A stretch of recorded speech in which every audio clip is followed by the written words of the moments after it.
Hello guys, welcome back to my channel creative story में आपका स्वागत है। तो चलिए गाइस, साइको लवर का नेक्स्ट पार्ट स्टार्ट करते हैं। तो अभी तक हमने देखा था कि वांगजी एक ब्लैक सूट पहनता है, सर पर कैप लगाता है और मुंह पर मास्क लगा के रात के अंधेरे में बाहर निकल जाता है।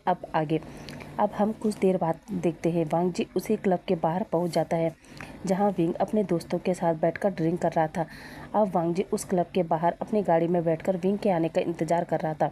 और अब कुछ देर बाद जब विंग न्यूसेन शाओ शिनचैन क्लब के बाहर आते हैं, उसके बाद शाओ शिनचैन और न्यूसेन तो विंग को बाय कहकर चले जाते हैं। उसके बाद विंग, जो काफ़ी ड्रंक था, वो अपनी गाड़ी से नहीं बल्कि टैक्सी से जाने वाला था, इसीलिए वो वहाँ पर अपने लिए टैक्सी बुलवाता है। जो देखते हुए वांगजी अपनी गाड़ी लेकर पहुँच जाता है और विंग से पूछता है, क्या आपने टैक्सी बुलवाई थी? विंग कहता है, हाँ, मगर ये तो किसी की पर्सनल कार लग रही है।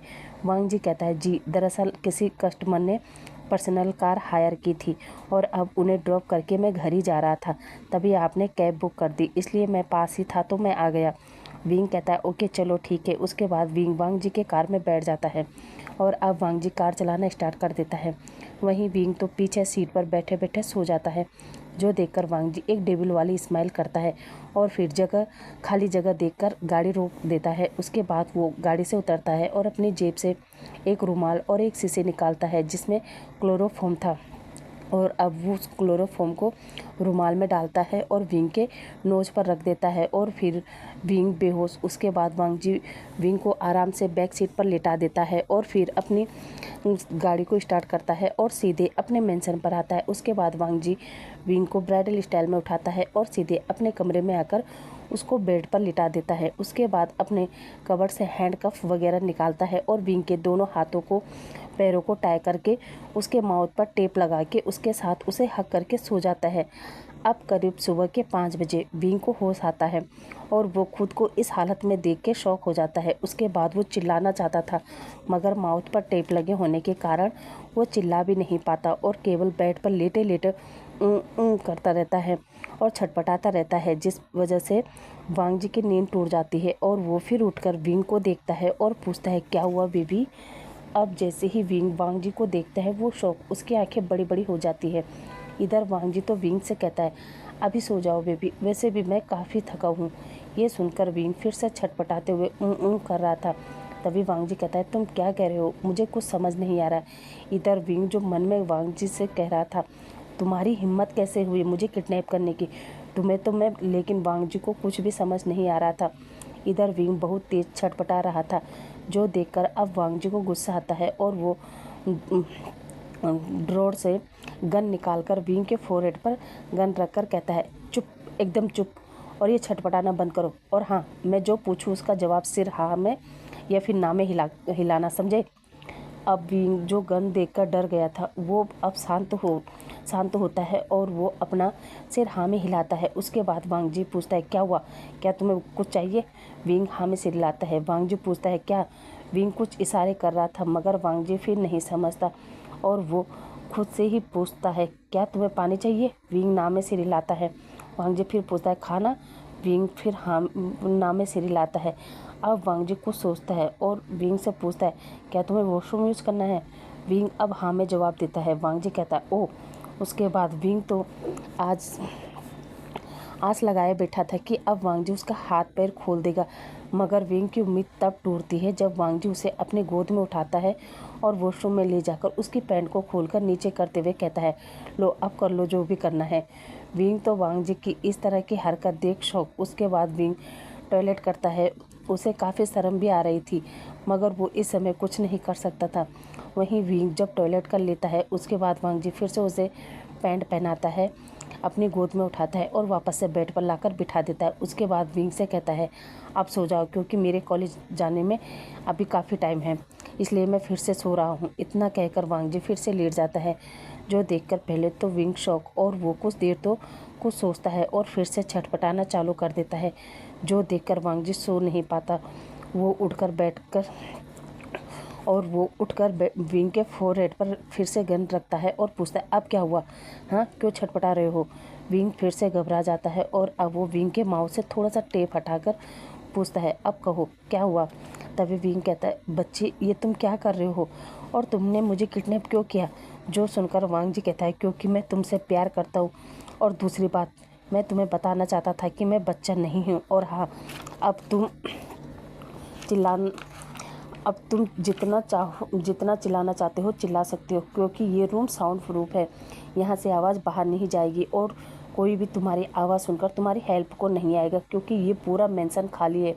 यहाँ केवल मैं, तुम और एक बटलर है, उसके अलावा कोई नहीं। इसलिए जितना चिल्लाना चाहते हो चिल्ला सकते हो, मगर ये ज़रूर सोच लेना, तुम जितना ज़्यादा चिल्लाओगे तुम्हें उतनी ही ज़्यादा पनिशमेंट मिलेगी, समझे? इसलिए मेरी बात सुनो, आराम से मेरे साथ रहो और मेरे साथ एंजॉय करो। विंग कहता है, पर तुम ये सब क्यों कर रहे हो? मैंने तुम्हारा क्या बिगाड़ा है? वांग जी कहता है, अरे अभी तो बताया ना मैंने तुम्हें कि मैं तुमसे प्यार करता हूँ, और अब जब तक तुम मुझसे प्यार नहीं करते तब तक मैं तुम्हें यहाँ से जाने नहीं दूँगा। और हाँ, एक बात और तुम्हें मैं बता देता हूँ, मैं बच्चा नहीं हूँ, और ये मैं तुम्हें 2 दिन में प्रूव कर दूँगा। तभी विंग कहता है, 2 दिन में? ऐसा क्या होने वाला है 2 दिन में? वांग जी विंग के ईयर के पास जाकर हंस की आवाज़ में कहता है, मेरी रट आने वाली है, और जब भी मेरी रट आती है तो तुम्हें नहीं पता मैं कितना डेंजर हो जाता हूँ, इसलिए तुम अच्छे से रेडी रहना। विंग कहता है, तुम क्या बकवास कर रहे हो? देखो मुझे जाने दो, मैं किसी को नहीं बताऊँगा कि तुमने मेरा किडनैप किया था, और तुम जानते हो अगर किसी को मैं नहीं मिला तो वो पुलिस को कांटेक्ट कर देंगे, और फिर पुलिस मुझे ढूंढते हुए तुम्हारे पास पहुंच जाएगी और वो तुम्हें गिरफ्तार करके जेल में डाल देगी। और मैं नहीं चाहता कि तुम जेल में जाओ, क्योंकि तुम्हें नहीं पता जेल में मुजरिमों को कितना टॉर्चर किया जाता है। वांग जी कहता है, वाह, तुम्हें तो मेरी काफ़ी चिंता है, मगर डोंट वरी, मेरी चिंता करने की ज़रूरत नहीं है। वैसे शायद तुम्हें पता नहीं है, मगर मैं चाइना के सबसे रिचेस्ट मैन लेन कुरेन का नेफ्यू हूँ, और ये पॉलिटिशियन मेरा कुछ नहीं कर सकती। इसलिए तुम आराम से रहो, मुझे भी रहने दो, क्योंकि मैं नहीं चाहता कि मैं तुम्हारे साथ कुछ ऐसा वैसा करूँ, समझे? इसलिए अब चुपचाप से लेट जाओ। तभी विंग कहता है, पर मुझे शावर लेना है और मुझे ब्रेकफास्ट करना है, क्योंकि मुझे भूख लगी है। वांग जी टाइम देखता है और फिर विंग की तरफ देखते हुए कहता है, इस समय? विंग कहता है, हाँ। विंग क्या है ना, जिस दिन मैं ड्रिंक करता हूँ उसके अगले दिन मुझे भूख बहुत ज़्यादा लगती है। वांग जी कहता है, ओह ये तो अच्छी बात है। और फिर वांग जी विंग के माउथ पर टेप लगाता है और उस कमरे से बाहर आकर नीचे किचन में आता है, जहां वांग जी खाने के लिए कुछ ढूंढता है, मगर उसे कुछ नहीं मिलता। तभी किचन से आवाज़ आते सुन बटलर हान किचन में आता है और वांग जी को देखकर शॉक होते हुए पूछता है, वांग जी तुम यहाँ, वो भी सुबह सुबह? तभी वांग जी पहले तो गुड मॉर्निंग कहता है, उसके बाद हान से कहता है, हाँ अंकल, वो क्या है ना, मुझे भूख लगी है, पर यहाँ खाने के लिए कुछ भी नहीं है। बटलर हान कहता है, हाँ तुम थोड़ा वेट करो तो मैं जल्दी से तुम्हारे लिए कुछ बना देता हूँ। वांग जी कहता है, ओके, जल्दी बनाकर मेरे रूम में भिजवा दीजिए। बटलर हान कहता है, ओके ठीक है, तुम जाओ, मैं अभी आता हूँ। इतना सुनना हुआ ही था कि वांग जी ओके कहकर रूम में आ जाता है और विंग से कहता है, तुम्हारे लिए ब्रेकफास्ट अभी कुछ देर में आ जाएगा। उसके बाद फिर विंग करता है। वांग जी फिर से उसके माउथ से टेप हटाता है और पूछता है, अब क्या हुआ? विंग कहता है, वो मुझे शावर लेना है। वांग जी कहता है, ओके चलो दोनों साथ में शावर लेते। इतना कहकर वो विंग के माउथ पर फिर से टेप लगाता है और उसे गोद में उठाकर वॉशरूम ले जाता है, जहां वांग जी विंग के कपड़े खोलने लगता है। तभी विंग करता है। वांग जी फिर से उसके माउथ से टेप हटाता है और पूछता है, अब क्या हुआ? विंग कहता है, वो मैं अकेले शावर लेना चाहता हूँ। वांग जी कहता है, क्यों? विंग कहता है, मैं तुम्हारे सामने शावर कैसे ले सकता हूँ? वांग जी कहता है, क्यों नहीं ले सकते? वैसे भी तुम्हारे लिए तो मैं बच्चा हूँ ना, तो बच्चे से कैसी शर्म? ये कहकर वांग जी विंग के कपड़े हटा देता है और अब विंग की अपर बॉडी वांग जी के सामने एकदम नेकेड थी। वहीं विंग तो अपनी आंखें बंद कर लेता है। तभी वांग जी विंग की अपर बॉडी को देखता है, जो एकदम से मिल्की वाइट थी। वांग जी का तो गला ही सूख गया था। वो अपना सलाइवा गटकते हुए विंग के पैंट को भी निकाल देता है और अब उसके ऊपर शावर ऑन करके अपने कपड़े निकालता है और विंग को अपनी तरफ खींचते हुए उसकी बैग को अपने से अटैच कर लेता है। उसके बाद वांग जी अपना हाथ विंग की बॉडी पर फिराने लगता है। वहीं विंग अपने मन में कह रहा था, ये तुम क्या कर रहे हो वांग जी? मैं तुम्हें नहीं छोड़ूंगा तुम्हें। इधर वांग जी विंग के बालों पर शैम्पू वगैरह लगाता है, साथ ही उसकी बॉडी पर भी, और इसी तरह वो अपने हाथों को स्लाइड करते करते विंग के बॉक्सर के अंदर अंदर भी अपना हाथ डाल देता है और उसके प्राइवेट पार्ट को भी अच्छे से साफ़ करता है। वहीं हमारे विंग के लिए ये टच अलग ही था, इसलिए उसकी सांसें हैवी हो रही थी, उसकी पूरी बॉडी एरोस्ट हो चुकी थी और वहीं उसे वांग जी का प्राइवेट पार्ट भी फील हो रहा था। और वहीं हमारा वांग जी विंग को अच्छे से शावर दिलाता है। उसके बाद विंग से कहता है, अब तुम भी मुझे शावर दिलाओ। ये कहकर वो विंग का हाथ अपनी बॉडी पर रखता है और कहता है, अब मुझे भी साफ़ करो। विंग जिसके मुंह पर टेप लगा था वो मन में ही कहता है, खुद ही नहा ले, मेरी क्या ज़रूरत है।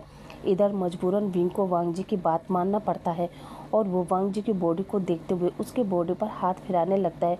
वहीं कुछ देर बाद वांग जी विंग के सामने ही अपने बॉक्सर को निकालकर कहता है, इसे भी अच्छे से साफ़ करो। वहीं विंग अब वांग जी के प्राइवेट पार्ट को टच करता है तो अचानक वांग जी की बॉडी भी रिएक्ट करती है और ये उसके प्राइवेट पार्ट से जाहिर हो रहा था। वहीं कुछ देर बाद अच्छे से शावर लेने के बाद वांग जी विंग को अपना बाथरोब पहनाता है और उसे बाहर लेकर आता है और फिर उसके बालों को अच्छे से सुखाकर उसे बिठा देता है। तभी हान भी वांग जी के लिए ब्रेकफास्ट लेकर आता है, जिसे वांग जी गेट पर ही पिक करता है। उसके बाद अंदर आकर विंग को अपने ही हाथों से खिलाता है और फिर विंग को खिलाने के बाद विंग से कहता है, अब मैं कॉलेज जा रहा हूँ, अब तुम यहाँ अच्छे से रहो, लेकिन हाँ, होशियारी करने की ज़रूरत नहीं है, क्योंकि फिर मैं क्या करूँगा मैं खुद भी नहीं जानता। उसके बाद विंग को कमरे में ही चेयर से बांध देता है और टेबल पर ही गिलास में वाटर रख देता है, उसमें स्ट्रॉ डालकर, ताकि विंग को प्यास लगे तो वो आराम से पानी पी सके, और सामने कुछ फ्रूट भी। उसके बाद वांग जी अपने कमरे को लॉक करता है और नीचे आकर हान से पूछता है, अंकल मेरा ब्रेकफास्ट तैयार है। जो सुनकर हान शॉक, क्योंकि अभी अभी तो वो ब्रेकफास्ट ऊपर देकर आया था। तभी हान कहता है, ब्रेकफास्ट? वांग जी, अभी अभी तो तुम्हें ब्रेकफास्ट देकर आया था, क्या वो कम पड़ गया? वांग जी कहता है, हाँ अंकल, वैसे भी आपके हाथ का खाना लाजवाब होता है, जिसे खाकर पेट तो भर जाता है, मन नहीं भरता। हान को वांग जी की बात कुछ तो अजीब लगती है, मगर वो फिर इस चीज़ को इग्नोर करता है और वांग जी से कहता है, तुम बैठो, मैं तुम्हारे लिए ब्रेकफास्ट लगाता हूँ। वांग जी भी हाँ में जवाब देता है। उसके बाद वांग जी ब्रेकफास्ट टेबल पर बैठकर जैसे ही अपना ब्रेकफास्ट करने वाला था, तभी डोरबेल रिंग होती है। हान जल्दी से जाकर गेट खोलता है। तभी गेट पर कुरेन खड़ा था। हान कुरेन को ग्रीट करता है और पूछता है कि आपकी ट्रिप कैसी थी? कुरेन कहता है, मेरी ट्रिप अच्छी थी। अच्छा ये बताओ, घर पर सब ठीक है ना? मेरा मतलब वांग जी। हान कहता है, जी सर, वांग जी एकदम ठीक है। कुरेन पूछता है, कहाँ है वो? हान कहता है, वो ब्रेकफास्ट कर रहे हैं। उसके बाद कुरेन अंदर हॉल में आता है जहाँ वांग जी ब्रेकफास्ट कर रहा था।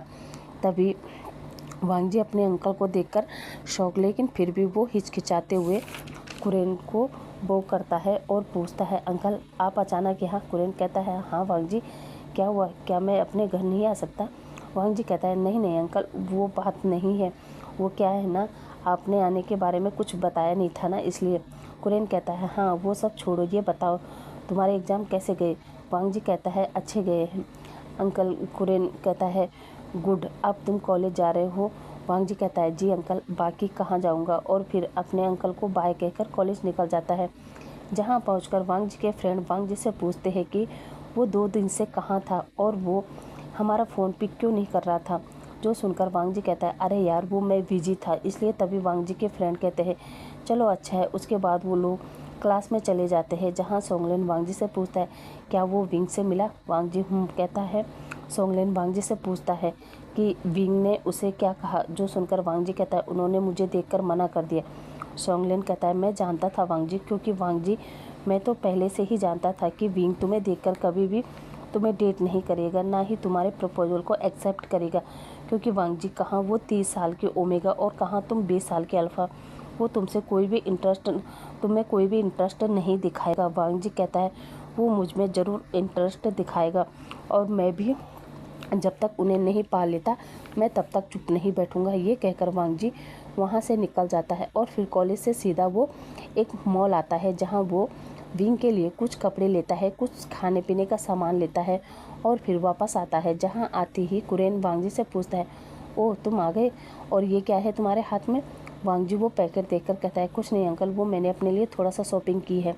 कुरेन कहता है ठीक है, अब जाओ फ्रेश वगैरह होकर आओ, उसके बाद मुझे तुमसे बात करनी है। वांग जी जी कहता है। उसके बाद अपने कमरे में आता है और विंग को देखता है, जहाँ विंग अपने आप को छुड़ाने के चक्कर में नीचे फर्श पर गिरा था, जो देखकर वांग जी जल्दी से गेट बंद करता है और विंग के पास आकर कहता है, विंग ये क्या हुआ, क्या तुम भागने की कोशिश कर रहे थे? विंग ना में सिर हिलाता है। वांग जी पूछता है, फिर तुम फर्श पर कैसे गिरे? उसके बाद वांग जी विंग की चेयर को सीधा करता है और उसके मुंह से टेप हटाकर कहता है, अब बताओ। विंग कहता है, वो तो मैं वॉशरूम जाना चाहता था। वांग जी कहता, ओह सॉरी, मुझे नहीं पता था कि तुम्हें वॉशरूम भी जाना होगा, आइंदा से ध्यान रखूँगा। इतना कहते ही फिर से विंग के फेस पर टेप लगाने वाला था, तभी विंग कहता है, वांग जी रुको प्लीज़, इसे मत लगाओ, मैं नहीं चिल्लाऊँगा, ना ही कुछ कहूँगा, पर प्लीज़ ये टेप मत लगाओ। वांग जी कहता है, अगर तुमने चिल्लाने की कोशिश की तो? विंग कहता है, मैं नहीं चिल्लाऊँगा, और वैसे भी तुम्ही ने तो कहा था कि तुम्हारा कमरा साउंड प्रूफ है। जो सुनकर वांग जी मान जाता है और वो विंग के मुंह से टेप रिमूव कर देता है। उसके बाद वांग जी विंग से कहता है, देखो अगर तुम मुझे अपना लवर मान लोगे तो मैं तुम्हें बिल्कुल भी हर्ट नहीं करूँगा और तुम्हारा ख्याल भी अच्छे से रखूँगा। विंग कहता है, वांग जी मैं जानता हूँ इस उम्र में ये फीलिंग आती है क्योंकि तुम अभी अभी जवानी में कदम रख रहे हो, मगर वांग जी जिसे तुम प्यार समझ रहे हो वो प्यार नहीं है, बल्कि मेरे प्रति अट्रैक्शन है, ये प्यार नहीं है वांग जी। वांग जी कहता है, नहीं ये अट्रैक्शन नहीं है, ये प्यार है। विंग कहता है, ओके मैं मान भी लूँ कि ये प्यार है, लेकिन वांग जी तुम ये क्यों नहीं समझ रहे हो कि तुम अभी छोटे हो और मैं तुमसे काफ़ी बड़ा, और एक एज ऐसी आएगी कि तुम मुझसे दूर जाने लगोगे, क्योंकि जैसे जैसे तुम बड़े होगे तुम्हारी एज बढ़ेगी तो मेरी भी एज बढ़ेगी ना, मैं ओल्ड हो जाऊंगा, तब तुम क्या करोगे? इसलिए मेरी बात मानो, मुझे जाने दो, मैं किसी को नहीं बताऊंगा कि तुमने मुझे किडनैप किया था, सच्ची मेरा यकीन करो। जो सुनकर वांग जी एकदम से दांत पीसते हुए कहता है, आपको समझ नहीं आता मैं क्या कह रहा हूँ? मैंने कहा ना मैं आपसे प्यार करता हूँ और मुझे कोई फ़र्क नहीं पड़ता कि आप मुझसे बड़े हैं, मैं केवल इतना जानता हूँ कि मैं आपसे प्यार करता हूँ और आपको भी मुझसे प्यार करना पड़ेगा, और जब तक आप मुझसे प्यार नहीं करते तब तक मैं आपको यहाँ से नहीं जाने दूँगा, और ये बहुत जल्द आपको एहसास दिला दूँगा कि मैं आपसे सच में प्यार करता हूँ। इतना कहकर वो विंग को वैसे ही चेयर पर बिठाकर फ्रेश होने निकल जाता है। इधर बाहर चेयर पर बंधे हुए विंग सोचता है, मैं इस बच्चे को कैसे समझाऊँ, कैसे इसे ये बताओ कि ये जो कर रहा है वो गलत है। तभी वांग जी अंदर से अपने ब्रेस्ट पर टॉवल लपेटकर बाहर आता है और फिर अपने कपड़े पहनता है और फिर विंग के पास जाकर विंग से कहता है, मैं नीचे जा रहा हूँ, इसलिए चीखने चिल्लाने की कोशिश मत करना, समझे? विंग अपनी बड़ी बड़ी आंखों से वांग जी को देखता है और हाँ में सिर हिलाकर जवाब देता है। उसके बाद वांग जी विंग को फिर से रूम में बंद करके नीचे हॉल में आता है, जहाँ वो अपने अंकल से बात करता है। उसके अंकल वांग जी को बताते हैं कि मैं चाहता हूँ कि तुम आगे की पढ़ाई के लिए सीचेन के पास चले जाओ, क्योंकि तुम्हें तो पता है कि मुझे बिजनेस के लिए हर समय बाहर ही रहना पड़ता है, इस चक्कर में मैं तुम्हारा अच्छे से ख्याल नहीं रख पाता, इसलिए मैं चाहता हूँ अब तुम अपने गगा के पास चले जाओ। जो सुनकर वांग जी शॉक होता है और कहता है, नहीं अंकल, मैं कहीं नहीं जाऊँगा और आप मेरी टेंशन मत लीजिए, मैं अपना ध्यान रख लूँगा, और वैसे भी हाँ अंकल तो है ना मेरे साथ, इसलिए आप बेफिक्र होकर अपना काम कीजिए, मेरी टेंशन बिल्कुल भी मत लीजिए। कुरेन कहता है, पर वांग जी तुम्हें सीचेन के पास जाने में क्या प्रॉब्लम है? वैसे भी दोनों भाई साथ रहोगे तो अच्छा टाइम एंजॉय करोगे। वांग जी कहता है, नहीं अंकल, मैं जानता हूँ कि वहाँ जाकर भी मुझे अकेले ही रहना है, क्योंकि गगा के पास भी मेरे लिए टाइम नहीं होगा, इससे अच्छा तो यही है ना कि मैं यहीं रहूँ, और वैसे भी यहाँ तो मेरे फ्रेंड है, हान अंकल है, वहाँ तो मैं बिल्कुल अकेला हो जाऊँगा, क्योंकि वहाँ ना तो मेरा कोई फ्रेंड होगा और ना ही अंकल हान होंगे, इसलिए मैं कहीं नहीं जाऊँगा, मैं यहीं रहकर पढ़ाई करूँगा और यहीं रहकर आगे अपना बिजनेस करूँगा। जो सुनकर कुरेन कहता है, ठीक है वांग जी, जैसा तुम चाहो, वैसे मैंने ये बात इसलिए की थी कि मुझे कल फिर से बिजनेस ट्रिप पर जाना होगा। जो सुनकर वांग जी कहता है, कोई बात नहीं अंकल, आप आराम से अपने बिजनेस ट्रिप पर जाइए, मैं यहाँ खुश हूँ, हैप्पी हूँ। कुरेन कहता है, ठीक है वांग जी, तुम यहाँ रह सकते हो। वांग जी कहता है, ओके अंकल, अब मैं जाकर पढ़ाई करता हूँ। कुरेन हाँ में सिर हिलाता है। उसके बाद वांग जी गुस्से में अपने कमरे में आता है और आकर बेड पर बैठ जाता है। तभी विंग कहता है, क्या हुआ वांग जी? वांग जी विंग की तरफ देखता है और विंग की तरफ आकर कहता है, तुम सब मुझे छोटा ही क्यों समझते हो? हाँ, एक तरफ तुम हो जो मुझे बच्चा समझते हो, दूसरी तरफ मेरे अंकल जो बचपन से ही बिजनेस ट्रिप के लिए कभी यहाँ और कभी वहाँ रहते हैं। जिस समय मुझे उनकी ज़रूरत थी उस समय तो मेरे पास कोई नहीं था, मैं अकेला था। और आज जब मेरे पास मेरे फ्रेंड है, अंकल हान है, और अब तुम भी हो, तो ये मुझे यहाँ से भेजने की बात कर रहे हैं। ये क्यों नहीं समझते कि अब मैं बड़ा हो गया हूँ, अब मैं अपना ध्यान रख सकता हूँ, यहाँ तक कि अब मैं तुम्हारा भी ध्यान रख सकता हूँ। आखिर क्यों कोई मुझे समझता नहीं है विंग? क्यों? तभी विंग कहता है, वांग जी क्या हुआ, क्या तुम मुझे साफ साफ बता सकते हो? वांग जी कहता है, क्या बताऊँ विंग, तुम्हें क्या बताऊँ कि मैं बचपन से ही कितना अकेला था। मॉम डैड के जाने के बाद मैं टूट गया था, हमारा ये घर पूरी तरह बिखर गया था। मुझे आज भी याद है जब मैं और गग्गा घर पर थे तब अंकल हान को कॉल आया था। उस समय हम बहुत छोटे थे तो इतनी समझ नहीं थी, मगर अंकल हान के हाव भाव से समझ गए थे कि कुछ तो बुरा हुआ है। उसके बाद मैं और गग्गा मॉम डैड के आने का इंतज़ार कर रहे थे, मगर पूरी रात निकल चुकी थी। मॉम डैड नहीं आए। नेक्स्ट डे अंकल आए और वो हमें अपने साथ ले गए। हमने पूछा, अंकल आप हमें कहाँ ले जा रहे हैं? मगर उन्होंने कुछ नहीं बताया। कुछ देर बाद हम लोग एक प्लेस पर पहुँचे जहाँ 2 ग्रेव बनी हुई थी, और ग्रेव किसी और की नहीं बल्कि हमारे मॉम डैड की थी, लेन चिंगीजुन और लेनी की।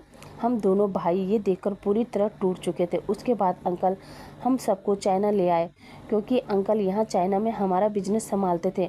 और फिर समय बीत रहा था, अंकल बिजनेस ट्रिप पर ही रहा करते थे।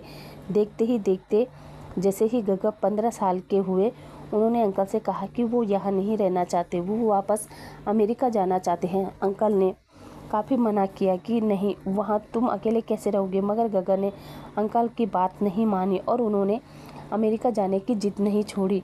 उन्होंने ये भी नहीं सोचा कि उनका एक भाई है जो मात्र 10 साल का है, वो कैसे रहेगा। मगर फिर अंकल ने गग्गा को अमेरिका भेज दिया और मुझे छोटा होने के कारण अपने ही साथ रखा यहाँ चाइना में। मगर धीरे धीरे अंकल मेरे साथ कम और बिजनेस ट्रिप पर ज़्यादा रहते थे। यहाँ मेरे साथ केवल अंकल हान थे, वही मेरा सारा काम करते थे। मुझे स्कूल भेजते थे, स्कूल से लेकर आते थे और उसके बाद अपने काम पर लग जाते थे। दिन प्रतिदिन मैं अकेला था, दिन प्रतिदिन मैं अकेला फील करने लगा। और फिर धीरे धीरे मेरे अपनी मिडिल स्कूल कंप्लीट किया और फिर हाई स्कूल के लिए दूसरे स्कूल गया, जहाँ मेरी मुलाकात मेरी फ्रेंड शुयान, कुआन और सोंगलन से हुई। उन तीनों ने मुझे काफ़ी प्यार दिया। धीरे धीरे हमारी दोस्ती गहरी हो गई। उसके बाद हम चारों एक दूसरे के लिए काफ़ी थे। हम साथ में हर काम किया करते थे, जैसे घूमना फिरना, पढ़ना, लाइब्रेरी जाना और फिर क्लब जाना। अभी भी हम लोग अपनी पढ़ाई ख़त्म करके डेली क्लब जाते हैं, एंजॉय करते हैं। मगर जब से मैंने तुम्हें उस सिग्नल पर देखा था, तब से मुझे तुमसे प्यार हो गया था और फिर मैंने तुमसे अपना लव कन्फेस किया और आपने मुझे बच्चा बोलकर रिजेक्ट कर दिया। और आज अंकल कह रहे हैं कि मैं अपने भाई के पास चला जाऊं, क्योंकि अब वो मेरा ध्यान रखेंगे, जबकि अब मैं अपना ध्यान रख सकता हूँ। और अब मैं आपको छोड़कर भी नहीं जाना चाहता, क्योंकि आप ही वो फर्स्ट पर्सन हो जिसे देखकर मेरे दिल में कुछ हुआ। अब बताइए, क्या मैं अभी भी आप सबको बच्चा लग रहा हूँ, जबकि मैं तो पहले ही बड़ा हो चुका हूँ। जो अपने आप को खुद संभालना जान जाता है, सीख जाता है, वो बच्चा, वो इंसान काफ़ी बड़ा हो जाता है। अब बताइए, क्या मैं अभी भी आपको बच्चा लग रहा हूँ?